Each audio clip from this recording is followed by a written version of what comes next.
રાજકોટ જિલ્લાના ધોરાજીમાં શ્રી તેજાબાપા અન્નક્ષેત્ર સહાયક મંડળ ટ્રસ્ટ તથા તેમજ કીર્તન મંડળ દ્વારા આયોજિત શિવાનંદ મિશન વિરનગર અને દાતાઓ સહયોગથી 288મો આંખના કેમ્પનું આયોજન ધોરાજીમાં શ્રી તેજાબાપા અન્નક્ષેત્ર સહાયક મંડળ ટ્રસ્ટ દ્વારા 288મો નિઃશુલ્ક નેત્ર નિદાન કેમ્પનું આયોજન કરવામાં આવેલ, જેમાં જરૂરિયાતમંદ દર્દીઓને શિવાનંદ મિશન વિરનગર હોસ્પિટલ દ્વારા આંખનું ઓપરેશન કરી અપાશે।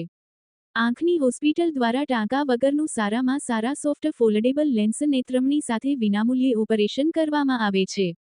ઓપરેશન થયા બાદ દર્દી કેમ્પના સ્થળે પરત મૂકવાની વ્યવસ્થા હોસ્પિટલ દ્વારા કરવામાં આવશે। દર્દી રહેવા જમવા શુદ્ધ ઘીનો શીરો, ચા, પાણી, નાસ્તો, ચશ્મા, દવા, ટીપા આપવામાં આવે છે, જેમાં 125મી વધારે જેટલા દર્દીઓને તપાસ કરવામાં આવ્યા અને 30 જેટલા દર્દીઓને ઓપરેશન માટે લઈ જવામાં આવ્યા અને તમામ દર્દીઓને તેજાબાપાની જગ્યાએ ભોજન કરાવીને મોકલવામાં આવ્યા હતા। ત્યારે ધોરાજી ખાતે અનેકવિધ સેવાકીય પ્રવૃત્તિઓ કરતા તેજાબાપા સહાયક અન્નક્ષેત્ર ટ્રસ્ટ દ્વારા તેજાબાપાની જગ્યામાં દરેક પ્રસંગની ભવ્ય ઉજવણી કરવામાં આવે છે, જેમાં વિશાળ સંખ્યામાં ભાવિ ભક્તો દર્શનનો લાભ લેવા આવે છે। આ તકે તેજાબાપા સહાયક અન્નક્ષેત્ર ટ્રસ્ટના પ્રમુખ કે કોયાણી અને સુરેશભાઈ વઘાસિયા અને તેજાબાપાની જગ્યાના તમામ કાર્યકરો દ્વારા આની શુલ્ક નેત્ર નિદાન કેમ્પને સફળ બનાવ્યો હતો। તેમજ આ સંસ્થા દ્વારા અનેક સેવાકીય કાર્ય કરવામાં આવે છે, જેવી કે સબવાહિની સેવા, 365 દિવસ અને 365 દિવસ અન્નક્ષેત્ર તેમજ જન્માષ્ટમી ઉજવણી, અન્નકોટના દર્શન તેમજ દર પૂનમે રાત્રે કીર્તનનું આયોજન કરવામાં આવે છે, તેમજ દરેક તહેવારની અહીંયા ભવ્યથી ભવ્ય ઉજવણીઓ કરવામાં આવે છે, જેમાં ગામના ભાવિ ભક્તો બહોળી સંખ્યામાં લાભ લે છે।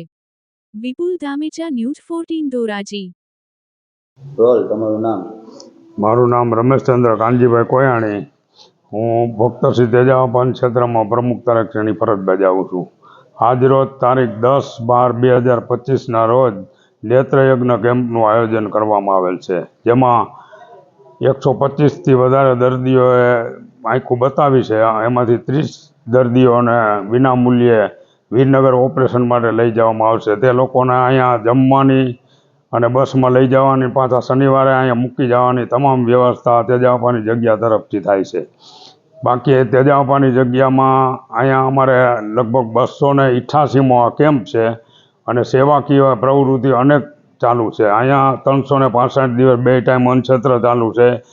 પછી બાપાની જયંતિ હોય ત્યારે બધા દાતાઓ અને ગામના બધાઓને જમવાનું આમંત્રણ હોય છે અને બહોળી સંખ્યામાં માણસો જમવા આવે છે। એ સિવાય ભવનાથમાં જૂનાગઢ શિવરાત્રિનું આયોજન કરી છે, એમાં 5 દિવસમાં 25-30 હજાર માણસોને અમે જમાડી છીએ। અહીંયા અમારે અનેક એવી પ્રવૃત્તિઓ ચાલે છે, એમાં સબવાહિની છે, પછી અનેક કાર્યક્રમો એવા, કોઈ ગોઠણના દુખાવા એવા કેમ્પ કરી છીએ અને તેજાબાપાની જગ્યામાં બધા કાર્યકરો સહિત ખૂબ જહેમત ઉઠાવે છે અને બધા કાર્યકરોથી બધા કામ સફળ થાય છે।